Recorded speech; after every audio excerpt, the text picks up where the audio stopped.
தலைப்புச் செய்திகள். பாலியல் குற்றத்திற்கான தண்டனைகள் அதை தடுக்கும் விதமாக இருக்க வேண்டும் என முதல்வர் விஜய் உத்தரவிட்டுள்ளார். கோவையில் கொல்லப்பட்ட சிறுமியின் பெற்றோருக்கு ஆறுதல் தெரிவித்தார் முதல்வர் விஜய். சட்டம் ஒழுங்கை சீர் செய்யுங்கள் என முதலமைச்சர் விஜய்க்கு எடப்பாடி பழனிசாமி வலியுறுத்தியுள்ளார். தமிழகத்தில் சட்டம் ஒழுங்கு சீர்குலைந்திருப்பதை புதிய அரசு அறிந்துள்ளதா என திமுக எம்பி கனிமொழி கேள்வி எழுப்பியுள்ளார். பெண்கள் மற்றும் குழந்தைகள் பாதுகாப்பில் தமிழக அரசு கவனம் செலுத்த வேண்டும் என பாமக தலைவர் அன்புமணி ராமதாஸ் வலியுறுத்தியுள்ளார். தமிழகத்தை ஆள விஜய்க்கு என்ன தகுதி இருக்கிறது என பாரதிய ஜனதா கட்சியின் மாநில தலைவர் நயினார் நாகேந்திரன் கேள்வி. விரிவான செய்திகள்.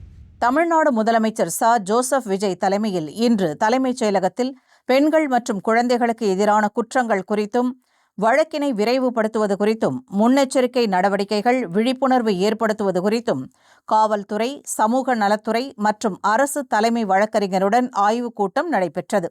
அப்போது முதல்வர் பாலியல் குற்ற வழக்கினை விரைவாக நடத்திட குற்றவாளிகளுக்கு கடும் தண்டனை பெற்றுத்தர வலியுறுத்தினார்.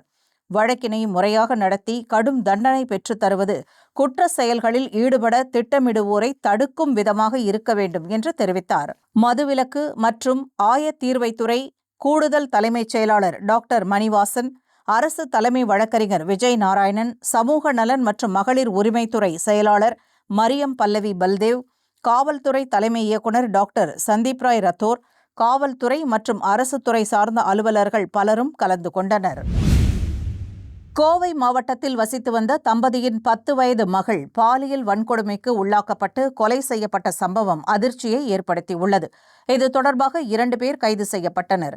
இந்நிலையில் போக்குவரத்து அமைச்சர் பார்த்திபன், பிற்படுத்தப்பட்டோர் நலத்துறை அமைச்சர் சம்பத்குமார் சேலம் மாவட்டத்தில் நேற்று சிறுமியின் பெற்றோரை சந்தித்து ஆறுதல் கூறினர்.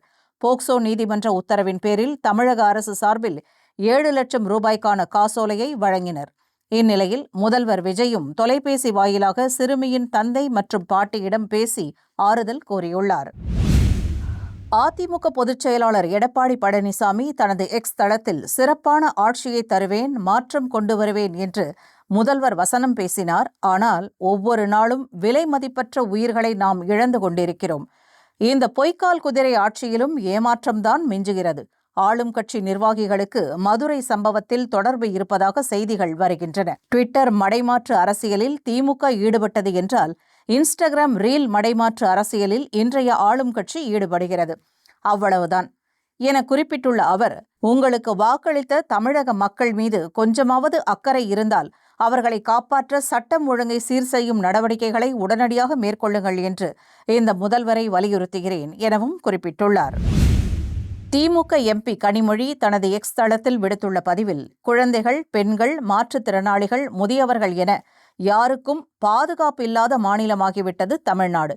சட்டம் ஒழுங்கு கடுமையாக சீர்குலைந்துள்ளதாக இந்த புதிய அரசு அறிந்துள்ளதா என்பதே சந்தேகமாக உள்ளது என தெரிவித்துள்ளார். பெண்கள் மற்றும் குழந்தைகள் பாதுகாப்பில் அரசு கவனம் செலுத்த வேண்டும் என அன்புமணி வலியுறுத்தியுள்ளார். குழந்தை என்றும் பாராமல் இத்தகைய செயல்களில் மனித மிருகங்கள் ஈடுபடுவதை மன்னிக்க முடியாது என அவர் கூறியுள்ளார். விழுப்புரம் மாவட்டம் மரக்காணத்தை அடுத்த வண்டிப்பாளையம் பகுதியில் 11 வயது சிறுமி பாலியல் வன்கொடுமை செய்யப்பட்டதாக வெளியாகியுள்ள செய்திகள் அதிர்ச்சி அளிக்கின்றன. குழந்தை என்றும் பாராமல் இத்தகைய செயலில் மனித மிருகங்கள் ஈடுபடுவதை மன்னிக்க முடியாது. கோவையில் 10 வயது சிறுமி பாலியல் வன்கொடுமைக்கு உள்ளாக்கப்பட்டு படுகொலை செய்யப்பட்டதால் ஏற்பட்ட பதட்டம் விலகும் முன்பே நிகழ்ந்துள்ள இந்த கொடூர சம்பவம் குழந்தைகள் பாதுகாப்பு குறித்த அச்சத்தையும் கவலையையும் ஏற்படுத்துகிறது. பெண்கள் மற்றும் குழந்தைகள் பாதுகாப்பு தொடர்பான விஷயத்தில் அரசு கூடுதல் கவனமும் அக்கறையும் காட்ட வேண்டும் என்று வலியுறுத்தியுள்ளார். பாரதிய ஜனதா கட்சியின் மாநில தலைவர் நயினார் நாகேந்திரன் பதிவிட்டுள்ள எக்ஸ் தள பதிவில், ஒவ்வொரு நாள் காலையிலும் இன்று எங்கே கொலை நடந்துள்ளது, எந்த பெண்ணிற்கு பாலியல் வன்கொடுமை நடந்துள்ளது என்ற அச்சத்திலேயே பொழுது விடுவதுதான் தாவேகவின் மாற்று அரசியலா என கேள்வி எழுப்பியுள்ளார். தமிழகத்தின் முதல்வராக பதவியேற்றுள்ள ஜோசப் விஜய் நிர்வாகத்தின் அடிப்படையை கற்றுக்கொள்ள இன்னும் எத்தனை உயிர்களை காவு கொடுக்க வேண்டும் எனவும் கேள்வி எழுப்பியுள்ளார். மேலும் மற்றொரு பொம்மை போல முதல்வர் அரியணையில் அமர்ந்திருக்கும் ஜோசப் விஜய்க்கு தமிழகத்தை ஆள என்ன தகுதி இருக்கிறது என்றும் பாஜக மாநில தலைவர் நயினார் நாகேந்திரன் கேள்வி எழுப்பியுள்ளார்.